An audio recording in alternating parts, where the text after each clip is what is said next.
इस वक्त बड़ी खबर आ रही है। कतर की अदालत से 8 पूर्व भारतीय नौसेना के अधिकारियों को मौत की सजा पर विदेश मंत्रालय का बयान अब सामने आया है। कहा जा रहा है कि फैसले से वो गहरे सदमे में हैं और सभी कानूनी विकल्पों पर फिलहाल विचार हो रहा है।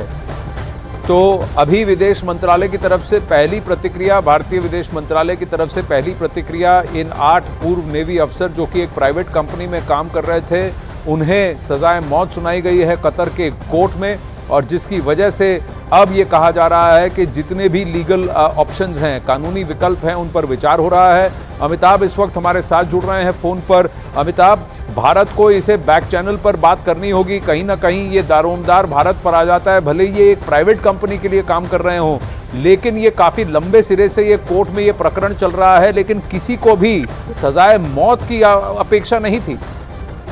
बिल्कुल, क्योंकि जब 1 साल पहले ने गिरफ्तार किया गया था आनंद, तब भी भारत सरकार ने इस मामले को उठाया था कतर के सामने और कहा था कि वो बेदाग हैं, बेकसूर हैं।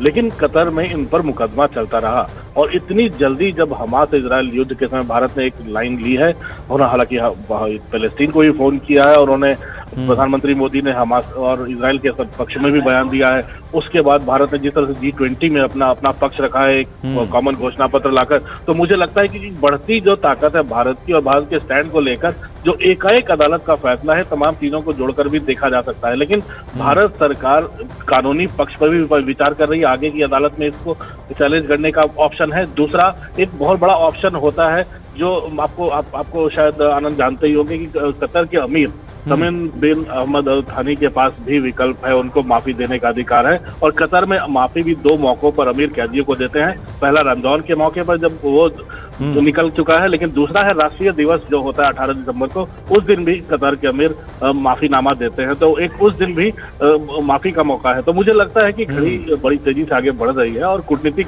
रिश्तों को भारत के ओमान से पहले भी संबंध, देखिए मिडिल ईस्ट में, लेकिन अमिताभ ये कूटनीतिक दावपेच थोड़ा ज्यादा ही है, क्योंकि OIC के कंट्रोल के लिए भी कतर और सऊदी में ठनी है। सऊदी और UAE से भारत की बढ़ती मित्रता कहीं ना कहीं कतर को खला है। कतर, तुर्की, ईरान, ये एक एक्सिस बन के आया है और इनके रुख, इनके स्वर हाल फिलहाल में भारत के खिलाफ बढ़ गए हैं, क्योंकि भारत की नज़दीकियां अमेरिका से बढ़ी हैं। और ये तीनों देश जो हैं, भले ही तुर्की नेटो का भाग है, लेकिन इनका एक अलग डायनामिक चल रहा है।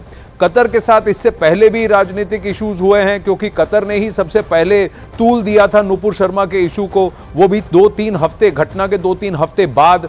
और कतर ने ही पूर्व उपराष्ट्रपति के डिनर को कैंसिल किया था।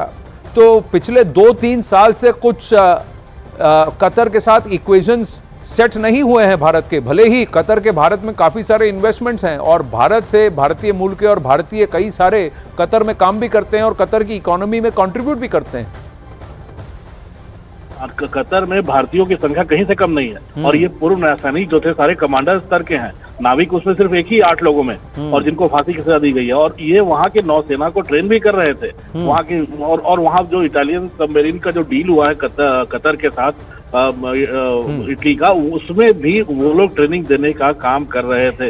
इसलिए ऐसे समय पाकिस्तान का भी रोल, कई लोग कह रहे हैं कि अगर इसमें भारत ने जो इजराइल के पक्ष में लाइन दी है, इसमें उन तुर्की हो सकता है, पाकिस्तान हो सकता है, जिन्होंने इस चीज को और तेजी से आगे बढ़ाने का काम करने में के लिए हो सकता है कतर पर दबाव डाला हो। तो कई ऑप्शन हो सकते हैं, विकल्प हो सकते हैं जो अंतर्राष्ट्रीय कूटनीति में जो इनकी फांसी की सजा को जल्दी करवाने में, क्योंकि एकाएक फैसला आया है।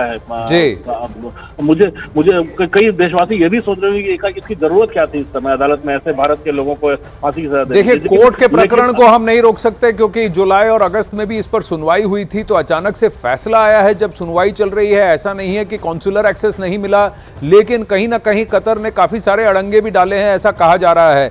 अब ये डिप्लोमेटिक बैक चैनल पर है और 2 देश के नेता हैं, टॉप नेता, इनको आपस में संवाद करना पड़ेगा और कहीं ना कहीं इसका हल निकालना पड़ेगा। जैसा आपने कहा, कतर का नेशनल डे है 18 दिसंबर। उस वक्त क्या कतर के अमीर एक फैसला लेकर इनको माफी दे सकते हैं, वो देखने वाली बात होगी।